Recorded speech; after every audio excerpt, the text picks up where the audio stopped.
ক্ষুদ্র ক্ষুদ্র বালুকণা বিন্দু বিন্দু জল গড়ে তোলে মহাদেশ সাগর অতল। মুখ ফুটে চাইবার সাথে সাথে বা চাইবার আগেই সব কিছু পেয়ে যাওয়া পরিবারের মেয়ে আমি না। আমি মধ্যবিত্ত পরিবারের মেয়ে।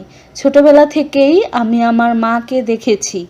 আমার মায়ের আমার বাবার সংসারে যা কিছু আছে প্রতিটা জিনিস আমার মায়ের অনেক কষ্ট, অনেক শ্রম, অনেক সাধনায় করা। আমার বাবার সংসারের আমার মায়ের প্রতিটা জিনিসের প্রতি পেছনে আছে আমার মায়ের অনেক কষ্টের গল্প। অনেক ক্ষুদ্র ক্ষুদ্র করে জমানো কিছু থেকেই তিল তিল করে আমার মা আমার বাবার সংসারটাকে এত বড় করেছে আর আমাদের জন্য এত কিছু করেছে। আলহামদুলিল্লাহ, যা করেছে তাই আমাদের জন্য অনেক কিছু।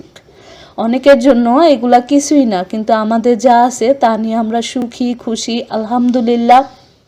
আমার বাবার সংসারের একটা খাট, একটা শোকেস, একটা আলমারির পেছনেও আমার মায়ের অনেক শ্রম, অনেক কষ্টের, অনেক ত্যাগ রয়েছে। বাবাকে যদি মা কোনো কিছু কিনতে বলতো কখনোই বাবা সেটা কিনতো না। আর যখন মা একটা জিনিসের প্রয়োজন হলে বা ধরেন একটা টিভি, যখন এলইডি টিভি বের হলো আমার মা বাবাকে আমরা বলেছিলাম যে আম্মু আব্বু আমাদের ঘরে একটি এলইডি টিভি কিনে আনো, স্মার্ট টিভি কিনে আনো। তখন আম্মু কিন্তু আব্বুকে বলেছিল একটি স্মার্ট টিভির কথা, কিন্তু আব্বু কিন্তু আনেনি। কিন্তু যখন আম্মু তিল তিল করে টাকা জমিয়ে 8-10 হাজার টাকা বাবার হাতে দিয়ে বলেছে নাও আমি 10,000 টাকা দিলাম, বাকি টাকা তুমি জোগাড় করে ব্যবস্থা করে ঘরের জন্য একটা স্মার্ট টিভি নিয়ে আসো, তখন বাবা স্মার্ট টিভি নিয়ে এসেছিল। আমাদের প্রতিটি মধ্যবিত্ত পরিবারে আমাদের পরিবারের মায়েদের যে প্রতিটি ঘরের প্রতিটি জিনিস তৈরি করার পেছনে যে মায়েদের কত অবদান, কত ত্যাগ থাকে সেটা সবসময় লোকচক্ষুর আড়ালেই থেকে যায়। আমাদের সংসারে যতই অভাব অনটন কষ্ট থাকতো না কেন, মাকে দেখতাম সব সময়ই মা টাকা জমাতো। সেই টাকার সংখ্যাটা হয়তোবা 1000, হয়তোবা 500, হয়তোবা 200, 100, 10 টাকা, 20 টাকা, 5 টাকা, এমন করে মা সব সময় টাকা জমাতো শত কষ্টের মাঝখানেও। মায়ের থেকে এই জিনিসটা আমিও শিখেছি, কিন্তু আমার সেটা করার মতন কোনো সুযোগই নেই। তো আমাদের প্রিয় আপু ভাইয়ারা যারা আপনারা আছেন, আপনাদের যদি এরকম সুযোগ থাকে তাহলে মনে রাখবেন ক্ষুদ্র ক্ষুদ্র বালুকণা বিন্দু বিন্দু জল গড়ে তোলে মহাদেশ সাগর অতল। একটা প্লাস্টিকের ব্যাংকে আপনার স্ত্রী আপনাকে বলতেছে 5 টাকা 10 টাকা 20 টাকা করে জমাও, আপনি ভাবতেছেন এই ছোট ব্যাংকে 5 টাকা 10 টাকা জমিয়ে কি হবে? কিছুই হবে না। তাই রাগারাগি করে ব্যাংকও আর কেনা হয় না, টাকাও আর জমানো হয় না। এই ভুলটা কখনো করবেন না। একটা ছোট মাটির ব্যাংকের টাকাও আপনার জীবনে একটা বড় কোনো বিপদের হাত থেকে আপনাকে রক্ষা করতে পারবে।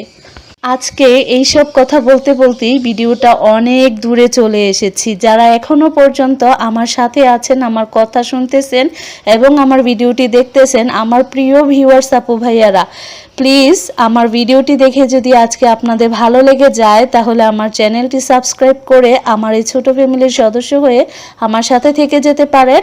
আর অবশ্যই একটি লাইক দিয়ে দিবেন। একটি লাইক আপনাদের একটি ছোট লাইক আমার জন্য অনেক বেশি গুরুত্বপূর্ণ, হেল্পফুল।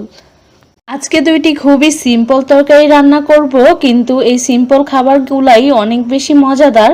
তো আজকে ছোট মাছ দিয়ে কাচকি মাছ দিয়ে আলু টমেটো পেঁয়াজ কুচি দিয়ে একটু তরকারি রান্না করব আর কি। কাচকি মাছ দিয়ে অনেক সময় যে আলু পেঁয়াজ টমেটো এগুলো হাত দিয়ে মাখিয়ে তারপর কাচকি মাছটা দিয়ে একদম অল্প ঝোল দিয়ে রান্না করি, আবার অনেক সময় এরকম করেও রান্না করি। আর রান্নার চেহারাটা দেখেই কিন্তু বোঝা যায় কোন রান্নাটা মজা হয়েছে আর হয় নাই।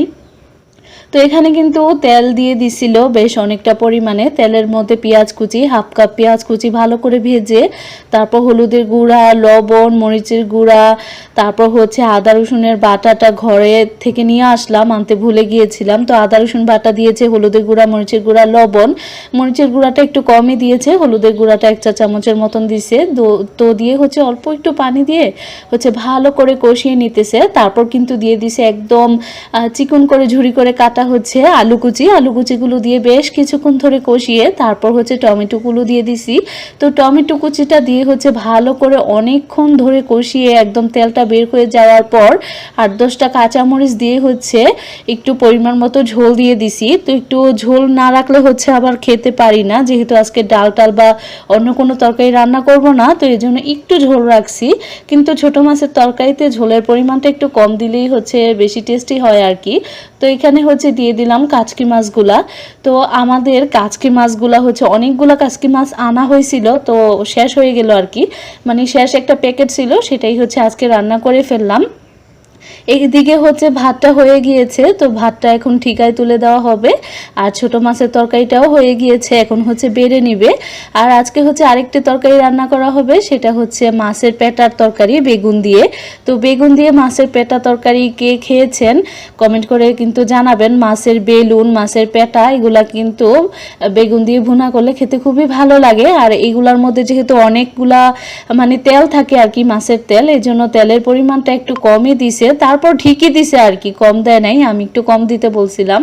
তো এখানে হচ্ছে তেলের মধ্যে পেঁয়াজ কুচিটা ভালো করে ভেজে নিছে। এই যে ডাটা ফুলের মধ্যেও দেখি ভোমরা এসে হচ্ছে বসে আছে, তো এইগুলোর মধ্যেও কি মধু আছে কিনা আল্লাহ জানে। তো যাই হোক, এখানে হচ্ছে তেলের মধ্যে হলুদের গুঁড়া, তারপর হচ্ছে একটু পানি দিয়ে মরিচের গুঁড়া এগুলা দিয়ে হচ্ছে আদা রসুনের বাটা, পরিমাণ মতো লবণ, শুকনো মরিচের গুঁড়া, আদা রসুনের বাটা, পরিমাণ মতো লবণ দিয়ে হচ্ছে একটু পানি দিয়ে হচ্ছে বেশ কিছুক্ষণ ধরে কষিয়ে নিবে মশলাটা। তো তারপর হচ্ছে বেগুনগুলো আর মাছের পেটাগুলো দিয়ে দিছিল। তো এটা হচ্ছে স্কিপ হয়ে গেছে, তো ওই ভিডিওটা কেন সাপোর্ট করতেছে না বুঝতেছি না।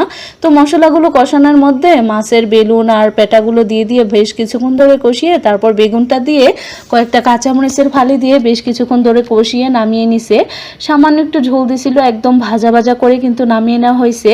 তো দুপুরের পরেই 3টা 3:30টার থেকে হচ্ছে হালকা বাতাস ছেড়ে হচ্ছে বৃষ্টি হচ্ছিল। তো এদিকে হচ্ছে আমি পেঁয়াজু বানাবো আর কি। তো পেঁয়াজুর জন্য ডাল বেটে হচ্ছে ফ্রিজে রাখা আছে। 4-5 দিন আগে হচ্ছে আমি বেটে রাখছিলাম, আর অর্ধেকটা দিয়ে হচ্ছে সেদিনকে বানিয়েছিলাম পেঁয়াজু, আর অর্ধেকটা ডাল বাটা ফ্রিজে তুলে রাখছিলাম, সেগুলা দিয়ে হচ্ছে আজকে বানাবো। এখানে হচ্ছে আমি পেঁয়াজ কুচি করে নিছি, তারপর হচ্ছে এখন আমি কাঁচামরিচ কুচি করে নিতেছি। তো কাঁচামরিচ কুচি, পেঁয়াজ কুচি, সাথে হচ্ছে হলুদের গুঁড়া, মরিচের গুঁড়া, লবণ এগুলা দিয়ে হচ্ছে ডাল বাটার সাথে সামান্য একটু চালের গুঁড়া দিয়ে হচ্ছে মেখে নিয়ে ডুবো তেলে ভেজে নিলেই কিন্তু পেঁয়াজু হয়ে যাবে। পেঁয়াজের মধ্যে আর কি পেঁয়াজের পরিমাণটা একটু বেশি দেওয়া লাগে। তো এখানে 1 কাপের মতন পেঁয়াজ কুচি ছিল, তো দেখতেই পেয়েছেন বাটিটা পুরো ভরা ছিল। তো এখন হচ্ছে আমি মশলার সাথে ডাল আর পেঁয়াজ কুচি এগুলো খুব ভালো করে মেখে নিব।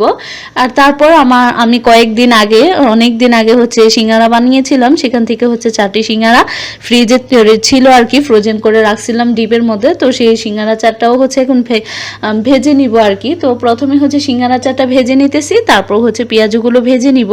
এরকম বৃষ্টির মধ্যে ঠান্ডা ঠান্ডা পরিবেশের মধ্যে কিন্তু গরম গরম পেঁয়াজু খেতে অনেক বেশি ভালো লাগে।